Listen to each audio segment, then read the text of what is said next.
Hi guys, good morning. मैं रेखा करते हैं मेरे यूट्यूब चैनल में आपका स्वागत करती हूँ। चलो दोस्तों, देखेंगे फिफ्थ क्वेश्चन है एमपीपीएससी मेंस 2020 का फिफ्थ पेपर है। उसमें हिंदी व्याकरण पूछा जाता है। तो ये क्वेश्चन पेपर देखेंगे अपन कि कितना टाइम रहता है इसमें और कितने क्वेश्चन वगैरह पूछा जाता है।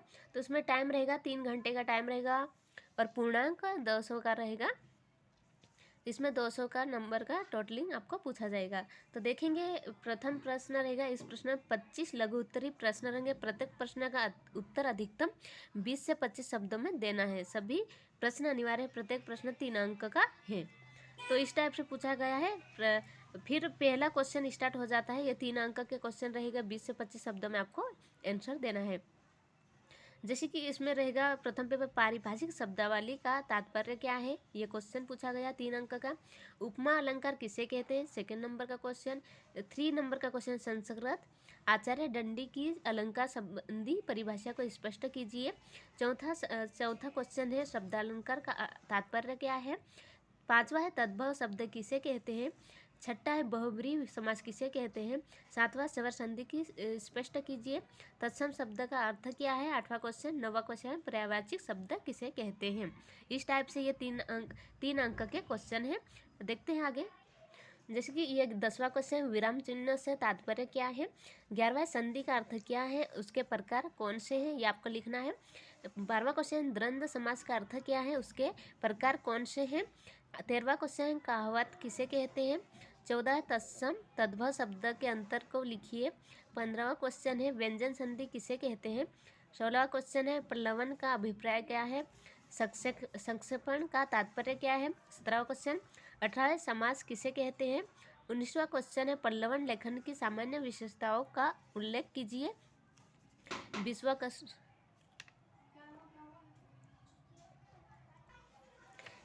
क्वेश्चन है कर्मधारय समास का तात्पर्य क्या है। 21वां क्वेश्चन रूपक अलंकार का तात्पर्य क्या है। 22वां क्वेश्चन विलोम शब्द किसे कहते हैं। सोदाहरण स्पष्ट मतलब उदाहरण सहित स्पष्ट कीजिए। मुहावरा का तात्पर्य क्या है। 24वां क्वेश्चन मुहावरा तथा लोकोक्ति में अंतर को स्पष्ट कीजिए। 25वां क्वेश्चन मुख्य 8 विराम चिन्हों का उल्लेख कीजिए। यानी कि इस क्वेश्चन को देखकर अपने को समझ में आ जाता है कि किसे क्या कहते हैं, मतलब उसकी अपने को परिभाषा याद होना चाहिए। हिंदी की बात किया जाए, हिंदी व्याकरण की, तो सबसे अच्छा बेस्ट पेपर आया था। उसमें क्या हुआ था कि जो भी सिलेबस में दिया है उसी से क्वेश्चन रिलेटेड पूछा गया था और इजी क्वेश्चन पूछे गए थे। तो सारे क्वेश्चन मेरे से तो बन गए थे। चलिए देखते हैं आगे। प्रश्न अलंकारों से संबंधित है। ये कितने अंक का है, तो ये कितने 5 अंक का क्वेश्चन पूछा गया है अलंकार से संबंधित। देखते हैं शब्दालंकार। प्रश्न 1 में वर्ण अथवा व्यंजन की समानता पुनरावृत्ति जहाँ होती है वहाँ कौन सा अलंकार होता है, आपको याद होना चाहिए। तो अलंकार आप लिख सकते हो। फिर लटानुप्रास अलंकार किस प्रदेश से संबंधित माना जाता है। तीसरा क्वेश्चन तो पर बारो उर्वशी सुनु राधिके सुजान तू मोहन के उर्वशी है उर्वशी समान। इन पंक्तियों में कौन सा अलंकार है, ये आपको बताना है। फिर जहाँ पर ऐसे शब्द का प्रयोग होता है जिनसे एक से अधिक अर्थ निकलते हैं वहाँ पर कौन सा अलंकार होता है, ये चौथा क्वेश्चन आपको बताना है। 5वां क्वेश्चन है अनुप्रास के कितने और कौन से भेद होते हैं, आपको यहाँ पे अनुप्रास के भेद बताना है। फिर आता है अर्थालंकार से। आपको यहाँ से कितने 5 क्वेश्चन पूछे, प्रत्येक प्रश्न के 1 अंक मिलेंगे, मतलब 5 क्वेश्चन के 5 अंक मिलेंगे। फिर अलंकार में प्रथम क्वेश्चन उपमा, यह किस प्रकार का अलंकार है। उपमा किसे कहते हैं, मतलब किस प्रकार का अलंकार, उसकी परिभाषा लिखना है आपको। फिर सेकंड है पीपर पात सरिस मन डोला, इस पंक्ति में प्रयुक्त शब्द डोलना में उपमा का कौन सा अंग है, ये आपको बताना है। 23 तीसरा क्वेश्चन है बीती विभावरी जागरी अंबर पनघट में डूबा रही ताराघट उषा नागरी, इन पंक्तियों में रूपक का कौन सा भेद है, ये आपको बताना है। चौथा क्वेश्चन उत्प्रेक्षा के प्रधान भेद कितने हैं। 5वां क्वेश्चन हेतु उत्प्रेक्षा अलंकार में हेतु का सामान्य अर्थ क्या है, ये आपको बताना है। फिर आता है वाक्यों की हिंदी से अंग्रेजी, अंग्रेजी से हिंदी में अनुवाद कीजिए। आपका टोटल कितने अंक के लिखना है, हिंदी से अंग्रेजी अनुवाद और अंग्रेजी से हिंदी अनुवाद, ये ट्रांसलेट करने का आपका 20 अंक का आपको लिखना रहेगा। जिसमें इसमें दिखा गया है कि हिंदी का लिखा हुआ है, तो आपको क्या लिखना है, ट्रांसलेट इंग्लिश में करना है। तो पहला क्वेश्चन है, वहाँ एक ऐसी महिला रहती है जिसकी उम्र का तुम अंदाज़ा नहीं लगा सकते, उसका इंग्लिश लिखना है कि ट्रांसलेट करके।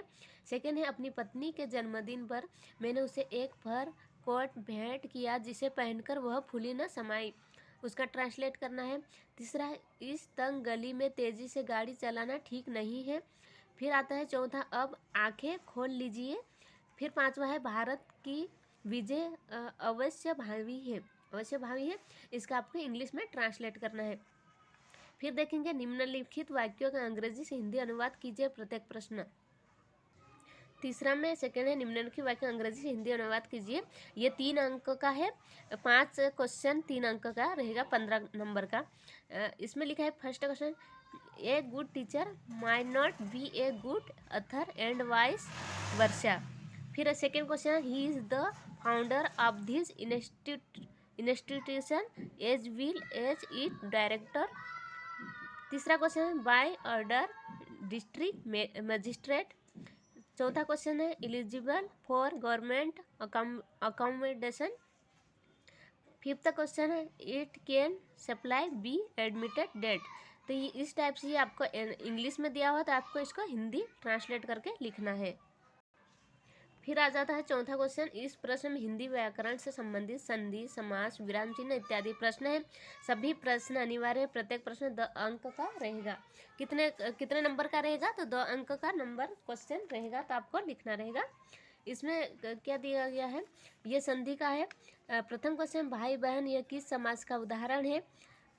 फिर दूसरा क्वेश्चन, चंद्रमुखी में कौन सा समास है। तीसरा क्वेश्चन, कल्पांत शब्द की स्वर संधि लिखिए। चौथा है, निसंदेह का संधि विच्छेद कीजिए। पांचवा है, हस्तिदंत का संधि विच्छेद क्या है। छठा है, दाल भात में किस प्रकार के चिन्ह का प्रयोग हुआ है।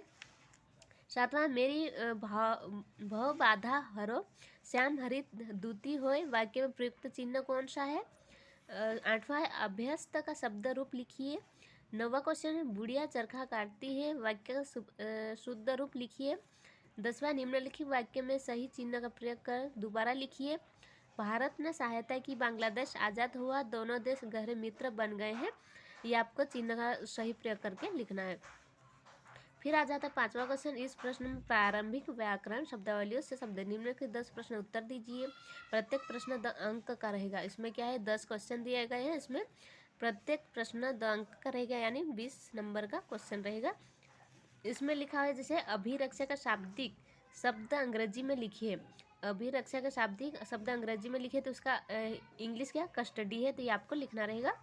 फिर स्टेट्समैन का शाब्दिक शब्द हिंदी में लिखिए, तो इसका राजनेता है। आधा तितर आधा बटर का अर्थ क्या है, मुहावरा बताना है आपको। फिर आपका कृतज्ञ का विलम्ब शब्द लिखिए। 5वां है, जिसमें 4 पद है, अनेक शब्द के लिए एक शब्द बताइए। 6ठा में, वत्स का तद्भव रूप बताइए, वत्स मतलब बच्चा होता है। 7वां है, अमृत के 3 पर्यायवाची शब्द, सुधा, सोम, पीयूष, अमी, ये मैंने लिखा है। अंडरस्टैंड का हिंदी में लिखिए, अनुमोदन। विपणन का शाब्दिक शब्द अंग्रेजी में लिखिए, तो मार्केटिंग, इसका इंग्लिश आपको लिखना रहेगा। इनपुट का शाब्दिक शब्द हिंदी में लिखिए, तो कर है इसका। फिर 6 नंबर का आ जाता है, उसमें निम्नलिखित में से किस एक गद्यांश के आधार पर नीचे प्रश्न उत्तर दीजिए, अर्थात जिस गद्यांश का लिख रहे हैं उसका स्पष्ट कीजिए, क्रमांक का उल्लेख करें। गद्यांश, ये गद्यांश दिया हुआ है आपको, तो इस गद्यांश में से आपको छांट के जो क्वेश्चन दिया है उसका आपको आंसर लिखना है।